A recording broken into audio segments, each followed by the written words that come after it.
Welcome to the biology brief channel. നമ്മൾ +2 ബയോളജിയിലെ molecular base of inheritance ചാപ്റ്ററാണ് പഠിച്ചുകൊണ്ടിരിക്കുന്നത്. നമ്മൾ അതിൻ്റെ 6ാമത്തെ പാർട്ടിലേക്ക് കടക്കുവാണ്. റെഗുലേഷൻ ഓഫ് ജീൻ ആക്ഷനാണ് നമ്മൾ ഇന്നത്തെ ക്ലാസ്സിൽ എടുക്കുന്നത്. അപ്പോൾ ഈ ചാനൽ സബ്സ്ക്രൈബ് ചെയ്യാത്തവർ വേഗം സബ്സ്ക്രൈബ് ചെയ്യുക, എല്ലാ ക്ലാസ്സുകൾക്ക് ലഭിക്കുന്നതായിരിക്കും. നമുക്ക് മുന്നോട്ട് പോകാം. അപ്പോൾ ജീനിൻ്റെ ആക്ഷൻ എന്താണെന്ന് നമുക്ക് ആദ്യം നോക്കാം. അപ്പം റെഗുലേഷൻ ഓഫ് ജീൻ ആക്ഷനാണ് നമ്മുടെ ചാപ്റ്റർ. ആക്ഷൻ ഓഫ് ജീൻ നമുക്ക് ആദ്യം നോക്കാം. നമുക്കറിയാം ജീൻ എന്ന് പറയുന്നത് DNA-യിലെ നൈട്രജൻ സീക്വൻസാണ്. അപ്പോൾ DNA-യിൽ കാണുന്ന നൈട്രോജനസ് ബേസുകളുടെ സീക്വൻസാണ്, അല്ലെങ്കിൽ ന്യൂക്ലിയോറ്റൈഡ് സീക്വൻസാണ് ജീൻ എന്ന് പറയുന്നത്. ആ ജീനിൽ നിന്നും mRNA ഉണ്ടാകുന്നു. ആ mRNA ഉണ്ടാകുന്ന നമ്മൾ ട്രാൻസ്ക്രിപ്ഷൻ എന്ന് പറഞ്ഞ് നമ്മൾ പഠിച്ചു കഴിഞ്ഞു. ഇനി mRNA-യിൽ നിന്നും ട്രാൻസ്ലേഷനിൽ കൂടി ഒരു പോളിപെപ്റ്റൈഡ് ചെയിൻ ഉണ്ടാകും. അപ്പം ഒരു DNA-യിലെ ജീൻ ആക്ട് ചെയ്യുന്നത് പോളിപെപ്റ്റൈഡിൽ കൂടെയാണെന്ന് നമുക്ക് മനസ്സിലാക്കാം. ഇനി ഞാൻ ഈ പോളിപെപ്റ്റൈഡിൻ്റെ അവിടെ ഒരു എൻസൈമിൻ്റെ പേര് എഴുതാൻ പോവുകയാണ്. ആ എൻസൈം എന്ന് പറയുന്നത് ബീറ്റ ഗാലക്ടോസിഡേസ് എന്നുള്ള എൻസൈം ഞാൻ അവിടെ എഴുതി. Beta galactosidase enzyme. എന്താണ് ഈ എൻസൈമിൻ്റെ ജോലി? ഈ എൻസൈമിൻ്റെ ആക്ഷൻ എന്ന് പറയുന്നത് ലാക്ടോസിൻ്റെ മറ്റൊരു പേരാണ് ബീറ്റ ഗാലക്ടോസൈഡ്. അപ്പോൾ ബീറ്റ ഗാലക്ടോസൈഡ് അല്ലെങ്കിൽ ലാക്ടോസ്, ബീറ്റ ഗാലക്ടോസൈഡ് സബ്സ്ട്രേറ്റ് ആയതുകൊണ്ടാണ് എൻസൈം നമ്മൾ ബീറ്റ ഗാലക്ടോസിഡേസ് എന്നുള്ള പേര് കൊടുത്തിരിക്കുന്നത്. അപ്പോൾ ബീറ്റ ഗാലക്ടോസൈഡ് അല്ലെങ്കിൽ ലാക്ടോസിനെ ഹൈഡ്രോളിസിസ് നടത്തി ഗ്ലൂക്കോസും ഗാലക്ടോസുമാക്കി സ്പ്ലിറ്റ് ചെയ്യുന്ന എൻസൈമാണ് ബീറ്റ ഗാലക്ടോസിഡേസ്. അപ്പോൾ ഈ DNA-യിലെ സീക്വൻസ് അനുസരിച്ച് mRNA-യിൽ കൂടി നമുക്കൊരു പോളിപെപ്റ്റൈഡ് കിട്ടി. അതിന് ഉദാഹരണമായിട്ട് നമ്മൾ ബീറ്റ ഗാലക്ടോസിഡേസ് എന്നുള്ള പേര് കൊടുത്തു. ആ എൻസൈം ആക്ട് ചെയ്യണമെങ്കിൽ എന്ത് വേണം? ലാക്ടോസ് വേണം. അപ്പോൾ ലാക്ടോസിൻ്റെ പ്രസൻസിൽ മാത്രമേ ഈ എൻസൈമിന് ആക്ഷൻ ഉള്ളൂ. ലാക്ടോസ് ഇല്ലെങ്കിൽ ഈ എൻസൈം ആവശ്യമില്ല. അപ്പോൾ ആവശ്യകതയ്ക്കനുസരിച്ച് എൻസൈം അല്ലെങ്കിൽ ജീനിൻ്റെ ആക്ഷൻ വേണമോ വേണ്ടയോ തീരുമാനിക്കുന്ന മെക്കാനിസത്തിനാണ് നമ്മൾ റെഗുലേഷൻ എന്ന് പറയുക. Regulation of gene action. അപ്പം ലിവിങ് ഓർഗാനിസത്തിൽ ആവശ്യകതയ്ക്കനുസരിച്ച് ജീനിൻ്റെ ആക്ഷൻ ഉണ്ടാക്കുക, അത് ഇല്ലാതാക്കി മാറ്റുക. അതാണ് നമ്മൾ റെഗുലേഷൻ ഓഫ് ജീൻ ആക്ഷൻ കൊണ്ട് ഉദ്ദേശിക്കുന്നത്. ഇനി പ്രോകാരിയോട്സിലും യൂകാരിയോട്സിലും എല്ലാം ഇങ്ങനെ ജീനിൻ്റെ ആക്ഷനെ കൺട്രോൾ ചെയ്യുന്ന ഒരുപാട് മെക്കാനിസംസ് ഉണ്ട്. നമ്മളതിലേക്കാണ് പോകുന്നത്. ഇനി gene action is controlled by 3 conditions. അപ്പോൾ ഒരു ജീനിൻ്റെ ആക്ഷനെ കൺട്രോൾ ചെയ്യുന്ന 3 കണ്ടീഷൻസാണ് ഉള്ളത് പ്രധാനമായിട്ട്. 1 environmental condition, 2 physiological condition, 3 metabolic condition. ഇതിനുള്ള ധാരാളം ഉദാഹരണങ്ങൾ നിങ്ങൾക്ക് തന്നെ സ്വന്തമായിട്ട് കണ്ടെത്താൻ പറ്റും. ഇപ്പോൾ എൻവയോൺമെൻറ്റൽ കണ്ടീഷൻ ജീൻ ആക്ഷനെ കൺട്രോൾ ചെയ്യുന്നതിന് ഒരു എക്സാമ്പിൾ നമുക്ക് പറയാം. ഫഞ്ചൈ. നമുക്കറിയാം ഫഞ്ചയിലെല്ലാം എക്സ്ട്രാ സെല്ലുലാർ ഡൈജഷനാണ്. അപ്പോൾ ഒരു ഫംഗസ് വളരുന്ന മീഡിയത്തിൽ അതിൻ്റെ ന്യൂട്രിയൻ്റ് അവൈലബിൾ ആണെങ്കിൽ അതിനനുസരിച്ച് അവ പ്രോട്ടീൻ സിന്തസിസ് നടത്തുകയും എൻസൈംസ് ഉൽപ്പാദിപ്പിക്കുകയും ചെയ്യുന്നു. അപ്പോൾ എൻവയോൺമെൻറ്റൽ നീഡ് അനുസരിച്ചാണ് അവിടെ ജീൻ ആക്ഷൻ നടക്കുന്നത്. ഇനി ഫിസിയോളജിക്കൽ ആക്ഷൻ നമുക്കൊരു ഉദാഹരണം പറയാം. നമ്മൾ ആഹാരം കഴിക്കുന്നു. നമ്മുടെ ആഹാരം സ്റ്റൊമക്കിൽ എത്തിച്ചേരുമ്പോഴാണ് ഡൈജസ്റ്റീവ് എൻസൈംസിൻ്റെ ആവശ്യകത വരുന്നത്. അപ്പോൾ അതിനാവശ്യമായിട്ടുള്ള ജീനുകളെല്ലാം ആക്ട് ചെയ്യുന്നതായിരിക്കും. ഇനി മെറ്റബോളിസത്തിൻ്റെ പ്രത്യേകത. മെറ്റബോളിക് കണ്ടീഷൻ എങ്ങനെ ചെയ്യുന്നു പറഞ്ഞാൽ നിങ്ങൾക്ക് ടെക്സ്റ്റിൽ തന്നെ എക്സാമ്പിൾ പറയുന്നുണ്ട്. ഒരു എംബ്രിയോ ഡെവലപ്പ് ചെയ്ത് അഡൾട്ട് ഓർഗാനിസമായി മാറുന്നു. അപ്പോൾ ലിവിങ് ഓർഗാനിസത്തിൽ എംബ്രിയോ ഡെവലപ്പ് ചെയ്ത് അഡൾട്ട് ഓർഗാനിസമായി മാറുന്ന ഈ പ്രോസസ്സ് നമ്മളിതിനെ ഇവിടെ ഡെവലപ്മെൻറ്റ് ആൻഡ് ഡിഫറൻസിയേഷൻ എന്ന് പറയും. അപ്പോൾ എംബ്രിയോയ്ക്ക് ഡെവലപ്മെൻറ്റും ഡിഫറൻസിയേഷൻ നടന്നതിന് ശേഷമാണ് അത് അഡൾട്ട് ഓർഗാനിസം മാറുന്നത്. ഇവിടെ എ സെറ്റ് ഓഫ് എൻസൈംസ് ആണ് വേണ്ടത്. ഒരു സെറ്റ് എൻസൈമിൻ്റെ ആക്ഷൻ കൊണ്ടാണ് ഇത് സംഭവിക്കുന്നത്. ഈ എൻസൈമുകളെല്ലാം ഒരുമിച്ച് ആക്ട് ചെയ്യുകയല്ല. അപ്പോൾ ഓരോ സ്റ്റേജിലും ചില എൻസൈമുകൾ ആക്ട് ചെയ്യണം. പിന്നെ അവിടെ ആക്ഷനെ ബ്ലോക്ക് ചെയ്യേണ്ടതായിട്ടുണ്ട്. ഉടൻ വേറെ സെറ്റ് എൻസൈമുകൾ വരണം. അങ്ങനെ സിസ്റ്റമാറ്റിക്കായിട്ട് കോർഡിനേറ്റഡ് മാനറിലെ ജീൻ റെഗുലേഷൻ്റെ ഫലമായിട്ടാണ് എംബ്രിയോ ഡെവലപ്പ് ചെയ്ത് ഒരു അഡൾട്ട് ഓർഗാനിസമായി മാറുന്നത്. അപ്പം ജീനിൻ്റെ ആക്ഷനെ കൺട്രോൾ ചെയ്യുന്ന 3 കണ്ടീഷൻസ് നമുക്ക് ഓർത്തു വയ്ക്കാം. Environmental, physiological and metabolic. ഇനി റെഗുലേഷൻ ഓഫ് ജീൻ എക്സ്പ്രഷനെ പറ്റി regulation of gene expression refers to a very broad term. അപ്പോൾ ജീൻ ആക്ഷൻ്റെ എക്സ്പ്രഷൻ അതിൻ്റെ റെഗുലേഷൻ എന്ന് പറയുന്നത് വളരെ വലിയൊരു ടോപ്പിക്കാണ്. അപ്പോൾ നമ്മുടെ ഈ ഹയർ സെക്കൻഡറി ലെവലിൽ ഫുള്ളായിട്ട് നമുക്ക് പഠിക്കാൻ കഴിയില്ല. അപ്പോൾ ഇവിടെ വേരിയസ് ലെവൽസിലാണ് അവ നടക്കുന്നത്, ധാരാളം ലെവലിൽ നടക്കും. ഉദാഹരണം യൂക്കാരിയോട്ടിൽ 4 ലെവലിൽ അത് നടക്കുന്നു. അത് ജസ്റ്റ് മെൻഷൻ ചെയ്ത് പോകുക ടെക്സ്റ്റിൽ, നമുക്കൊന്ന് നോക്കാം. അപ്പോൾ യൂക്കാരിയോട്ടിൽ നമുക്കറിയാം ജീൻ്റെ ആക്ഷൻ പറയുമ്പോൾ DNA ജനറ്റിക് മെറ്റീരിയൽ ജീൻ അവിടെയാണ് കാണുന്നത്. ഇനി അതിൽ നിന്നും പ്രൈമറി ട്രാൻസ്ക്രിപ്റ്റ് ഉണ്ടാകുന്നു. പ്രൈമറി ട്രാൻസ്ക്രിപ്റ്റ് നമ്മളിവിടെ പറയുന്ന പ്രോസസ്സ് ട്രാൻസ്ക്രിപ്ഷൻ. അപ്പോൾ DNA-യിൽ നിന്നും ട്രാൻസ്ക്രിപ്ഷൻ വഴി പ്രൈമറി ട്രാൻസ്ക്രിപ്റ്റ് ഉണ്ടാകുന്നു. പ്രൈമറി ട്രാൻസ്ക്രിപ്റ്റിന് mRNA പ്രോസസ്സിങ് നടക്കുമ്പോൾ സെക്കൻഡറി ട്രാൻസ്ക്രിപ്റ്റായി മാറുന്നു. സെക്കൻഡ് ട്രാൻസ്ക്രിപ്റ്റിന് മൂവ്മെൻറ്റ് ഉണ്ടാകുന്നു. മൂവ്മെൻറ്റ് അത് ന്യൂക്ലിയസിൽ നിന്ന് സൈറ്റോപ്ലാസിലേക്ക് മൂവ് ചെയ്യുന്നു. സൈറ്റോപ്ലാസിൽ വെച്ച് പോളിപെപ്റ്റൈഡ് സിന്തസിസ് നടക്കുമ്പോഴാണ് ജീൻ ആക്ഷൻ്റെ ഫ്ലോ കംപ്ലീറ്റ് ആകുന്നത്. അപ്പോൾ ഇവിടെ യൂക്കാരിയോട്ടിൽ ജീൻ എക്സ്പ്രഷൻ കൺട്രോൾ ചെയ്യുന്ന ഒന്നാമത്തെ ലെവൽ ട്രാൻസ്ക്രിപ്ഷൻ ലെവലാണ്. അത് നമുക്കിവിടെ പറയാം. ഒന്നാമത്തെ ലെവൽ, ഫസ്റ്റ് ലെവൽ. അപ്പം ഫോർമേഷൻ ഓഫ് പ്രൈമറി ട്രാൻസ്ക്രിപ്റ്റ്. യൂക്കാരിയോട്ടിൽ പ്രൈമറി ട്രാൻസ്ക്രിപ്റ്റ് ഉണ്ടാകുന്നതിന് മുമ്പ് തന്നെ ജീൻ ആക്ഷനെ ബ്ലോക്ക് ചെയ്യപ്പെടാം. അതാണ് ട്രാൻസ്ക്രിപ്ഷൻ ലെവലിലുള്ള കൺട്രോൾ. ഇനി അടുത്ത ലെവലാണ് പ്രോസസ്സിംഗ് ലെവൽ. പ്രോസസ്സിംഗ് ലെവൽ എന്ന് പറയുമ്പോഴത്തേക്ക് സെക്കൻഡറി ട്രാൻസ്ക്രിപ്റ്റ് അല്ലെങ്കിൽ മെച്വർ ആയിട്ടുള്ള mRNA ഉണ്ടാകുന്നതിന് മുമ്പും ജീൻ ആക്ഷനെ കൺട്രോൾ ചെയ്യാം. അപ്പോൾ സെക്കൻഡ് ലെവൽ ഇവിടെയാണ് വരുന്നത്. ഇനി transportation level, movement from nucleus to cytoplasm. അപ്പോൾ സെക്കൻഡ് ട്രാൻസ്ക്രിപ്റ്റ് അല്ലെങ്കിൽ മെച്വർ mRNA ട്രാൻസ്ലേഷന് വേണ്ടിയിട്ട് ന്യൂക്ലിയസിൽ നിന്നും സൈറ്റോപ്ലാസത്തിലേക്ക് മൂവ് ചെയ്യുമ്പോഴും റെഗുലേഷൻ സംഭവിക്കാം. മൂന്നാമത്തെ ലെവൽ അവിടെയാണ്. ഇനി സൈറ്റോപ്ലാസിൽ എത്തിക്കഴിഞ്ഞാൽ ഇവിടെ ട്രാൻസ്ലേഷൻ നടക്കും. അതാണ് നാലാമത്തെ level, translation level. Fourth level before synthesis of polypeptide. അപ്പോൾ യൂക്കാരിയോട്ടുകളിൽ ഈ 4 ലെവലിലും ജീൻ ആക്ഷനെ കൺട്രോൾ ചെയ്യപ്പെടുന്നു എന്നുള്ളത് ടെക്സ്റ്റിനകത്ത് പറയുന്നു. അത് നിങ്ങൾ ഓർത്ത് വയ്ക്കുക, നമുക്ക് ഡീറ്റെയിൽസ് നോക്കാനില്ല. ഇനി അടുത്ത പ്രോകാരിയോട്ടിലേക്ക് വരുമ്പോൾ ടെക്സ്റ്റിലെ സെൻറ്റൻസ് ശ്രദ്ധിക്കുക. In prokaryotes control of the rate of transcriptional initiation is the predominant site for control of gene expression. അപ്പോൾ പ്രോകാരിയോട്ടിൽ ജീൻ എക്സ്പ്രഷൻ കൺട്രോൾ ചെയ്യുന്നതിൻ്റെ പ്രിഡോമിനൻ്റ് സൈറ്റ് എന്ന് പറയുന്നത് ട്രാൻസ്ക്രിപ്ഷണൽ ഇനീഷ്യേഷനാണ്.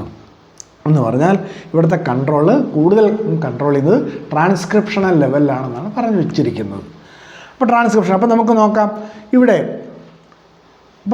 ട്രാൻസ്ക്രൈബ് ചെയ്യപ്പെടുന്നത് സ്ട്രക്ചറൽ ജീൻസാണ്. Structural genes. അപ്പോൾ സ്ട്രക്ചറൽ ജീൻസാണ് മീനിങ്ഫുൾ പോളിപെപ്റ്റൈഡിനെ കോഡ് ചെയ്യുന്നത്. അപ്പോൾ അവയാണ് ട്രാൻസ്ക്രൈബ് ചെയ്യേണ്ടത്. അവ ട്രാൻസ്ക്രൈബ് ചെയ്ത് പോളിപെപ്റ്റൈഡ് ഉണ്ടാകുമ്പോഴാണ് ജീൻ ആക്ഷൻ കംപ്ലീറ്റ് ആകുന്നത്.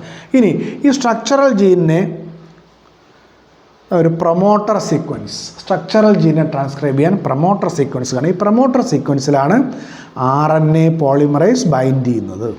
നമ്മൾ പഠിച്ചതാണ്. അപ്പം ജീൻ എക്സ്പ്രഷൻ്റെ ഭാഗമായ ജീൻ ആക്ഷൻ്റെ ഫലമായിട്ട് പ്രോകാരിയോട്ടിൽ പ്രൊമോട്ടർ സീക്വൻസിൽ RNA പോളിമറൈസ് ബൈൻഡ് ചെയ്യുകയും അവ ഈ mRNA റീഡ് ചെയ്തുകൊണ്ട് സ്ട്രക്ചറൽ ജീൻസ് ട്രാൻസ്ക്രൈബ് ചെയ്യുകയും ചെയ്യുന്നു. അപ്പോൾ ഇനി ഈ RNA പോളിമറൈസ് ഇങ്ങനെ ട്രാൻസ്ക്രിപ്ഷൻ നടത്തുമ്പോൾ തന്നെയും അതിനെ കൺട്രോൾ ചെയ്യുന്ന റെഗുലേറ്ററി പ്രോട്ടീൻസ്. അപ്പോൾ ജീൻ ആക്ഷൻ്റെ കൺട്രോളിന് there are some regulatory proteins. ഈ റെഗുലേറ്ററി പ്രോട്ടീൻസിനെ ഉണ്ടാക്കുന്നത് റെഗുലേറ്ററി ജീൻസ് ആയിരിക്കും. അപ്പോൾ ജീൻ ആക്ഷൻ കൺട്രോളിന് പ്രൊമോട്ടർ സീക്വൻസിന് പുറമെ റെഗുലേറ്ററി ജീൻസ് വരുന്നു. ആ റെഗുലേറ്ററി പ്രോട്ടീൻസ് ഉണ്ടാക്കുന്നു. ഈ റെഗുലേറ്ററി പ്രോട്ടീൻസ് നെഗറ്റീവായിട്ടോ പോസിറ്റീവായിട്ടോ ജീൻ ആക്ഷൻ കൺട്രോൾ ചെയ്യുന്നു. അപ്പോൾ നെഗറ്റീവായിട്ട് കൺട്രോൾ ചെയ്യുമ്പോഴത്തേക്ക് റെഗുലേറ്ററി പ്രോട്ടീൻ നമ്മൾ പറയുന്ന പേര് റിപ്രസർ എന്നാണ്. റിപ്രസർ ഇവിടെ എഴുതിയിട്ടുണ്ട്. Repressor, negative control repressor. ഇനി ചിലപ്പോൾ ഈ റെഗുലേറ്ററി പ്രോട്ടീൻസ് പോസിറ്റീവായിട്ടായിരിക്കും കൺട്രോൾ ചെയ്യുക. അപ്പോഴാണ് നമ്മൾ ആക്ടിവേറ്റർ എന്ന് വിളിക്കും. അപ്പം ജീനിൻ്റെ ആക്ഷനെ കൺട്രോൾ ചെയ്യുന്ന റെഗുലേറ്ററി സീക്വൻസസ് കാണാം. അവ റെഗുലേറ്ററി പ്രോട്ടീൻ ഉണ്ടാക്കുന്നു. ഈ റെഗുലേറ്ററി പ്രോട്ടീൻ ജീൻ ആക്ഷനെ കൺട്രോൾ ചെയ്യുന്നത് രണ്ട് രീതിയിലാണ്. നെഗറ്റീവ്ലി കൺട്രോളിങ് ആണെങ്കിൽ നമ്മൾ ആ റെഗുലേറ്ററി പ്രോട്ടീൻ റിപ്രസർ എന്ന് പറയും. പോസിറ്റീവ്ലി ആണെങ്കിൽ നമ്മളതിനെ ആക്ടിവേറ്റർ എന്ന് പറയും. ഈ രണ്ട് തരത്തിലുള്ള കൺട്രോളും നമുക്ക് ലിവിങ് ഓർഗാനിസിൽ കാണാം. ഇനി types of genes based on their action. ആക്ഷനെ ബേസ് ചെയ്ത് രണ്ട് തരം ജീനുകളുണ്ടെന്ന് പറയാം. ഒന്ന് constitutive genes, second non constitutive genes. Constitutive genes എന്താണ്? They are transcriptionally active in all time inside the cell. സെല്ലിനുള്ളിൽ ട്രാൻസ്ക്രിപ്ഷണലി ആക്റ്റീവായിട്ട് മുഴുവൻ സമയം കാണുന്ന ജീനുകളാണ് കോൺസ്റ്റിറ്റ്യൂട്ടീവ് ജീൻസ് എന്ന് പറയുക. അവയ്ക്ക് വേറൊരു പേരും കൂടിയുണ്ട്, ഹൗസ്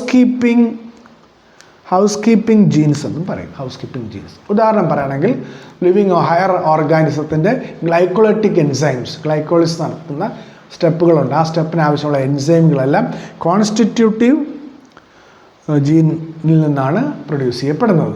അതുപോലെ തന്നെ നമ്മൾ റിപ്രസർ പ്രോട്ടീൻ, നമ്മൾ നേരത്തെ പറഞ്ഞു റെഗുലേറ്ററി ജീനുകൾ ഉണ്ടാക്കുന്ന റെഗുലേറ്ററി പ്രോട്ടീൻ, അത് റിപ്രസർ പ്രോട്ടീൻ ഉണ്ടാക്കുന്ന ഐ ജീൻ ഒരു കോൺസ്റ്റിറ്റ്യൂട്ടീവ് ജീനിന് എക്സാമ്പിളാണെന്ന് കൂടി ഓർത്ത് വയ്ക്കുക. ഇനി നോൺ കോൺസ്റ്റിറ്റ്യൂട്ടീവ് എന്ന് പറഞ്ഞാൽ ട്രാൻസ്ക്രിപ്ഷണലി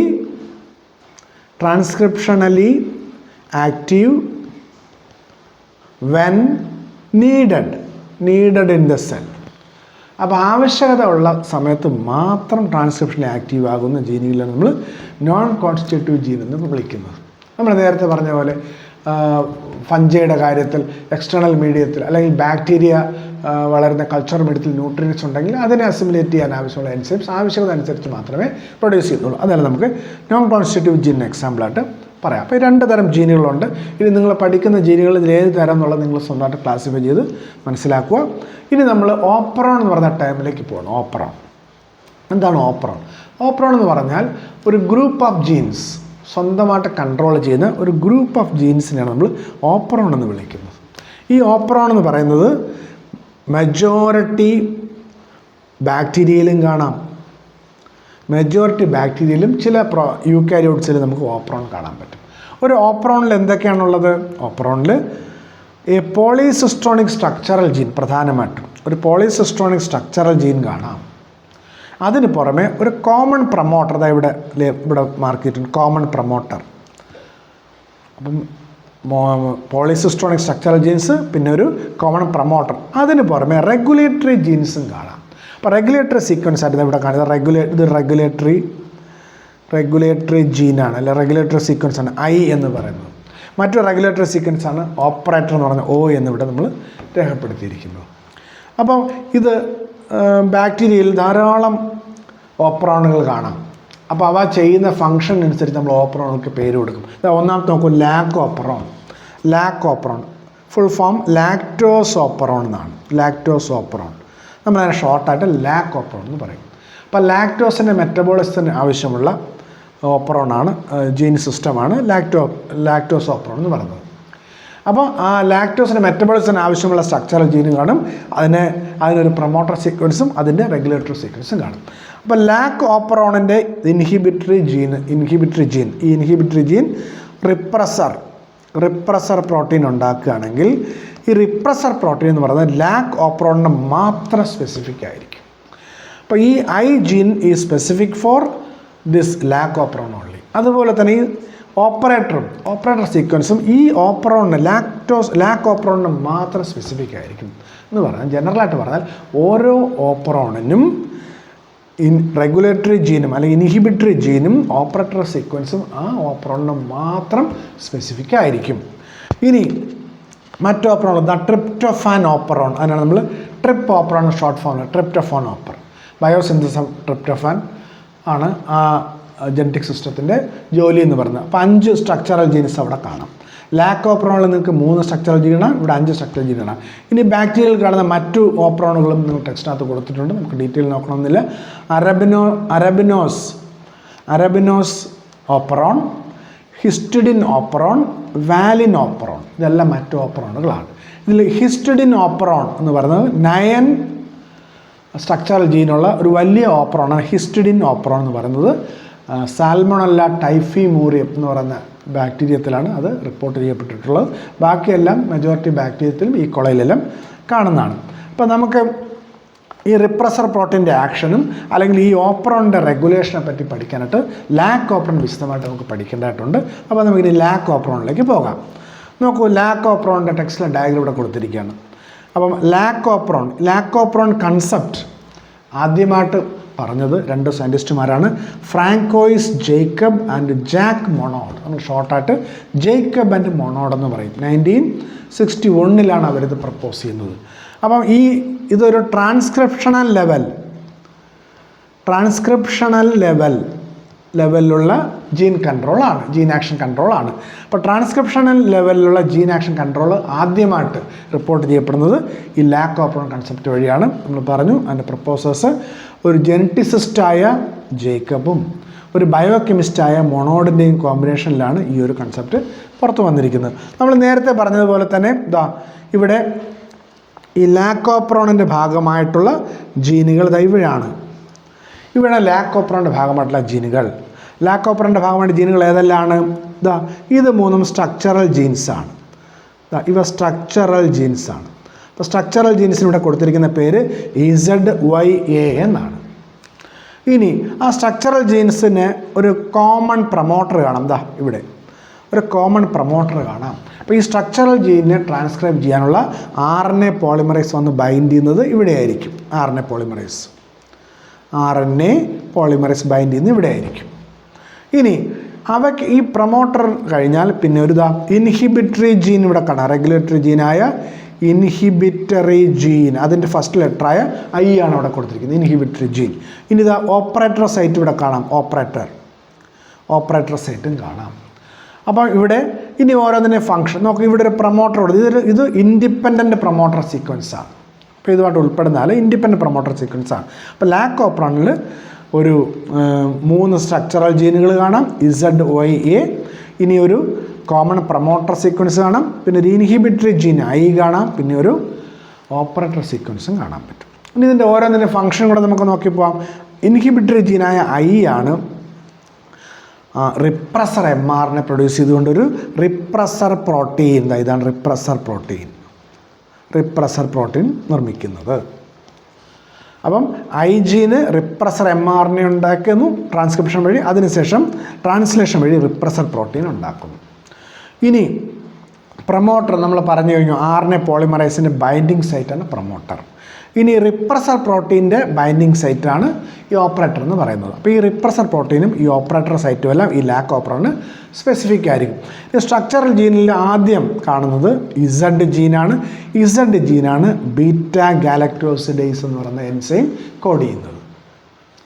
അപ്പം ബീറ്റ ഗാലക്ടോസിഡേസ് ആദ്യം Z ജീനിൽ നിന്നും ബീറ്റ ഗാലക്ടോസിഡേസിൻ്റെ mRNA ഉണ്ടാകുന്നു. ആ mRNA നിന്ന് ബീറ്റ ഗാലക്ടോസിഡേസ് എന്ന് പറഞ്ഞ പോളിപെപ്റ്റൈഡ് ചെയിൻ ഉണ്ടാകുന്നു. ഇനി Y ജീൻ, രണ്ടാമത്തെ ജീനാണ് Y, രണ്ടാമത്തെ സ്ട്രക്ചർ ജീനാണ് Y.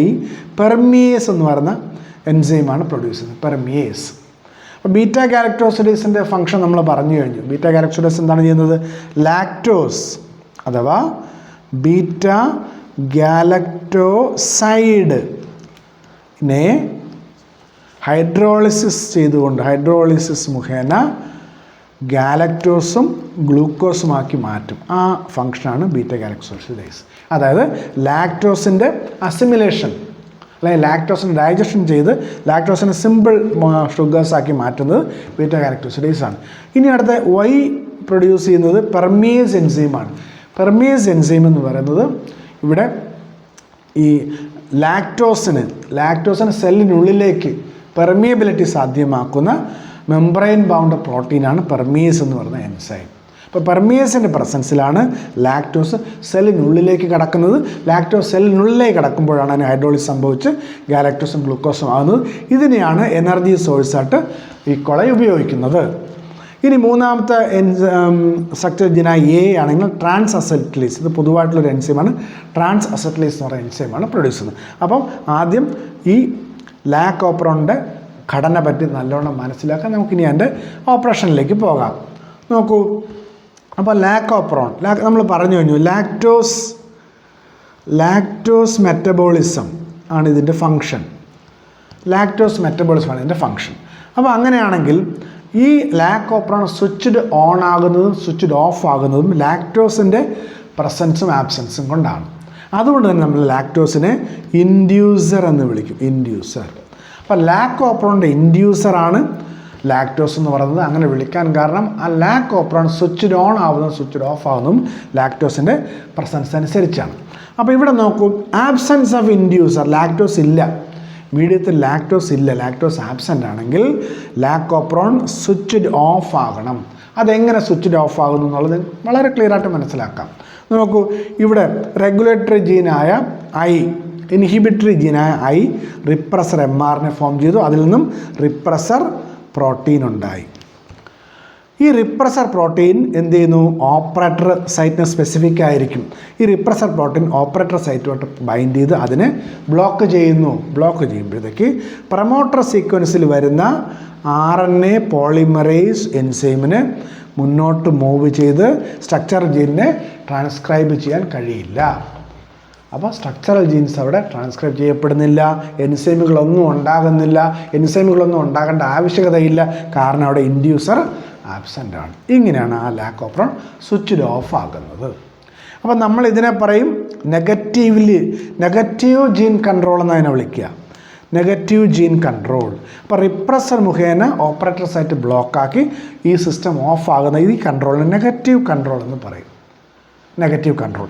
അപ്പം ഈ ലാക്ക് ഓപ്പറോൺ തന്നെ പോസിറ്റീവ് കൺട്രോളും ഉണ്ട്, പക്ഷേ പോസിറ്റീവ് കൺട്രോൾ നമുക്ക് പഠിക്കാനില്ല. ഇനി നമ്മൾ അടുത്ത സിസ്റ്റം നോക്കൂ, ഇൻ പ്രസൻസ് ഓഫ് ഇൻഡ്യൂസർ. അപ്പം ലാക്ടോസ് സിസ്റ്റത്തിൽ പ്രസൻ്റ് ആണ്, ലാക്ടോസ് ഉണ്ട്. ലാക്ടോസ് ഉണ്ടെങ്കിൽ എന്താ സംഭവിക്കുക നോക്കൂ.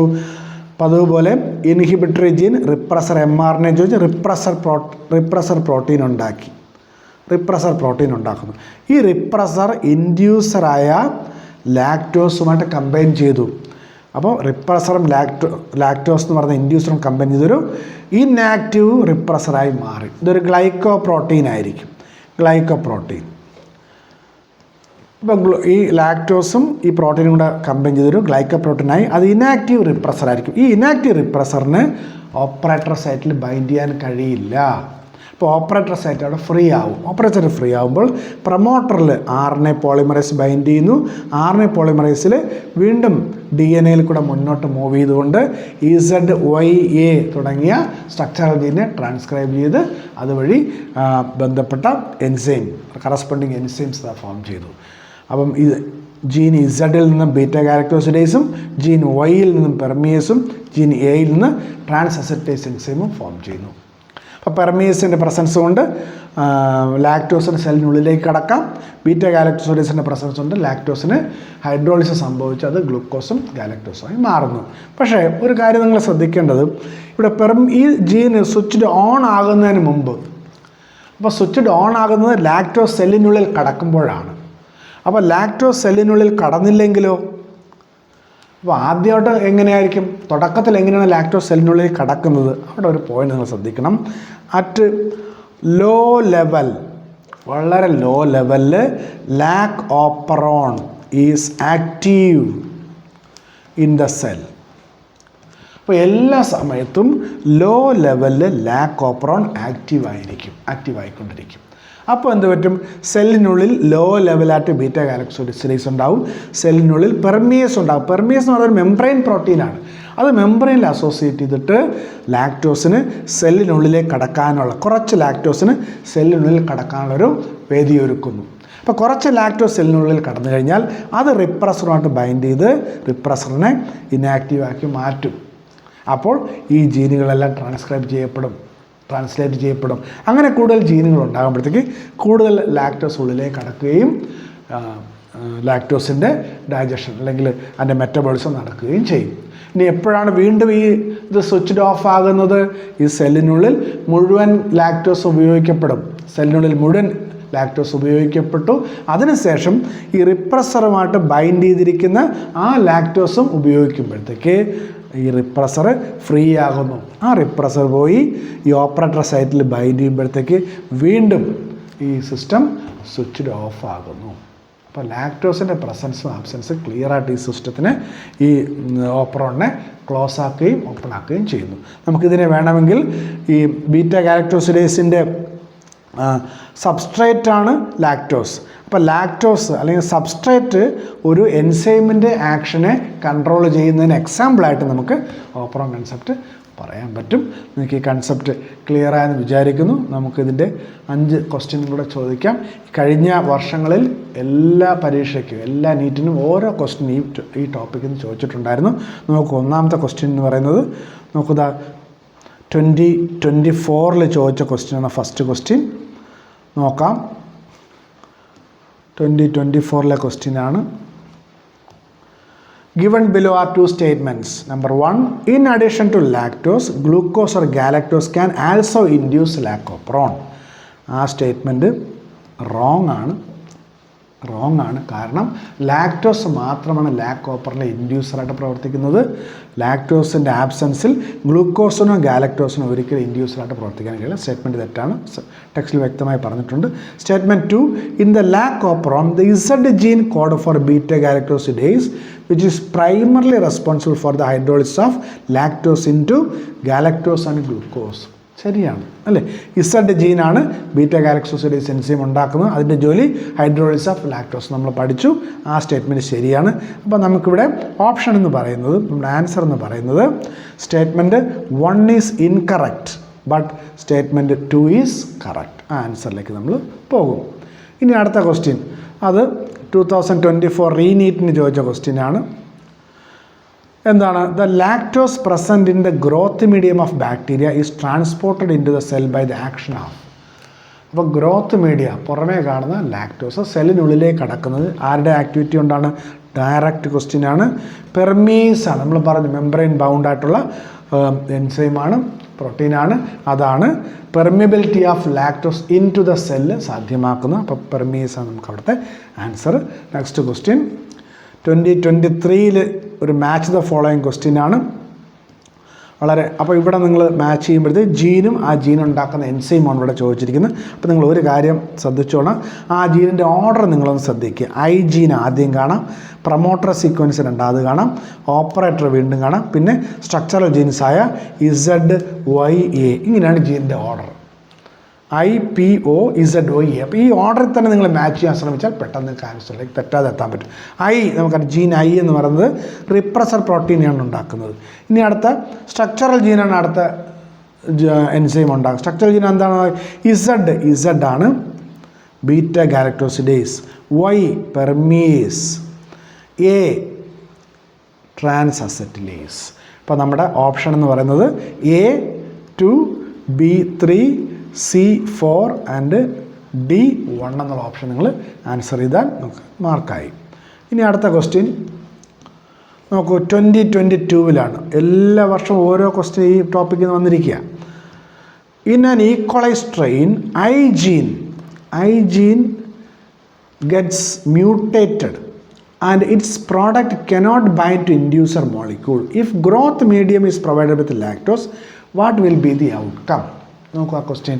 അപ്പോൾ 2 കാര്യങ്ങൾ നിങ്ങൾ ശ്രദ്ധിക്കണം. ഒന്ന് റിപ്രസർ. അപ്പോൾ ഐ ജീനാണ് റിപ്രസർ പ്രോട്ടീൻ ഉണ്ടാക്കുന്നത്. അപ്പോൾ ഐ ജീന് മ്യൂട്ടേഷൻ സംഭവിച്ചു കഴിഞ്ഞാൽ ഉണ്ടാകുന്ന റിപ്രസർ പ്രോട്ടീൻ കൺഫർമേഷൻ ചേഞ്ചായ റിപ്രസർ പ്രോട്ടീൻ ആയിരിക്കും. ആ റിപ്രസർ പ്രോട്ടീന് എന്താ പ്രത്യേകത? അതിന് ഓപ്പറേറ്ററുമായിട്ട് ബൈൻഡ് ചെയ്യാൻ കഴിയില്ല. അപ്പോൾ മ്യൂട്ടേഷൻ ഐ ജീന് മ്യൂട്ടേഷൻ ആയതുകൊണ്ട് അപ്പോൾ ഒരു കൺഫർമേഷനിൽ ചേഞ്ചുള്ള റിപ്രസർ പ്രോട്ടീൻ ആയിരിക്കും ഉണ്ടാവുക. ആ പ്രോട്ടീന് ഓപ്പറേറ്ററുമായിട്ട് ബൈൻഡ് ചെയ്യാൻ കഴിയില്ല. അപ്പോൾ ഓപ്പറേറ്റർ സീക്വൻസ് ഫ്രീ ആയിരിക്കും. RNA പോളിമറേസ് ട്രാൻസ്ക്രൈബ് ചെയ്തുകൊണ്ട് എല്ലാ സ്ട്രക്ചറൽ ജീനും ഉണ്ടാകുന്നു.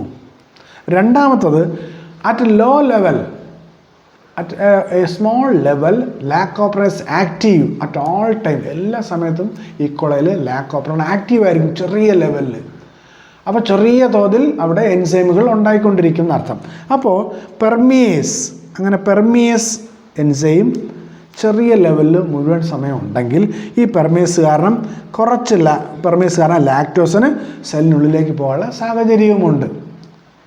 അപ്പോൾ സെല്ലിനുള്ളിലേക്ക് പോകുമ്പോഴത്തേക്ക് ഈ ലാക്ടോസിനെ മെറ്റബോളൈസ് ചെയ്യാനായിട്ട് ഈ ജീൻ പ്രോഡക്റ്റുകൾ ഉപയോഗിക്കുകയും ചെയ്യാം. അപ്പം റിപ്രസർ പ്രോട്ടീൻ്റെ സ്ട്രക്ചറൽ ചേഞ്ച് വരുമ്പോഴത്തേക്ക് ഓപ്പറേറ്ററായിട്ട് അതിന് ബൈൻഡ് ചെയ്യാൻ കഴിയാതെ സ്ട്രക്ചറൽ ജീനുകൾ ട്രാൻസ്ക്രൈബ് ചെയ്യും. അതുകൊണ്ട് നമുക്ക് ഈ ക്വസ്റ്റ്യൻ്റെ ആൻസർ ഓപ്ഷൻ 3 എന്ന് നമുക്ക് പറയേണ്ടി വരും. ഇനി അടുത്ത ക്വസ്റ്റ്യനിലേക്ക് നമ്മൾ പോകുമ്പോഴത്തേക്ക് ഇതാ ഒരു എക്സസൈസ് ആയിട്ടാണ് ആ ക്വസ്റ്റ്യൻ ആഡ് ചെയ്തിരിക്കുന്നത്. The most predominant level of control of gene expression prokaryotes. പ്രോകാരിയോട്സിൽ most predominant level of control of gene expression എന്ന് പറയുന്നത് ട്രാൻസ്ക്രിപ്ഷണൽ ലെവലാണ്. ഡയറക്റ്റ് ക്വസ്റ്റ്യനാണ്, നമുക്കറിയാം. ടെക്സ്റ്റിൽ തന്നെ വ്യക്തമായിട്ട് പറഞ്ഞത്. ട്രാൻസ്ക്രിപ്ഷനിൽ തന്നെ ഇനീഷ്യേഷൻ ഓഫ് ട്രാൻസ്ക്രിപ്ഷനാണ്. വ്യക്തമായിട്ട് പറഞ്ഞാൽ ഇനീഷ്യേഷൻ ഓഫ് ട്രാൻസ്ക്രിപ്ഷൻ തന്നെ അവിടെ ബ്ലോക്ക് ചെയ്യപ്പെടും. കാരണം എന്താണ്, ഈ പ്രോകാരിയോട്ടുകൾ എന്ന് പറഞ്ഞാൽ വളരെ സിമ്പിൾ ഓർഗാനിസമാണ്. മിനിമം മെഷീനറി വെച്ചാണ് അവ സർവൈവ് ചെയ്യുന്നത്. അപ്പോൾ അതുകൊണ്ട് തന്നെ അവയ്ക്ക് ഒരുപാട് ആക്ടിവിറ്റീസിലേക്ക് പോകാൻ കഴിയില്ല. അപ്പോൾ ട്രാൻസ്ക്രിപ്ഷൻ ആവശ്യമില്ലെങ്കിൽ, ജീനിൻ്റെ ആവശ്യമില്ലെങ്കിൽ ട്രാൻസ്ക്രിപ്ഷൻ ലെവലിൻ്റെ ഇനീഷ്യേഷൻ വെച്ച് തന്നെ അത് ബ്ലോക്കായിട്ട് ആ മെറ്റബോളിക് ആക്ടിവിറ്റി ഇവിടെ ഇല്ലാതെയാകും. അപ്പോൾ അതാണ് ആൻസർ. അപ്പോൾ നിങ്ങൾക്ക് ഈ ചെറിയ ടോപ്പിക് ക്ലിയർ ആയിട്ട് മനസ്സിലായി വിചാരിക്കുന്നു. Thank you very much.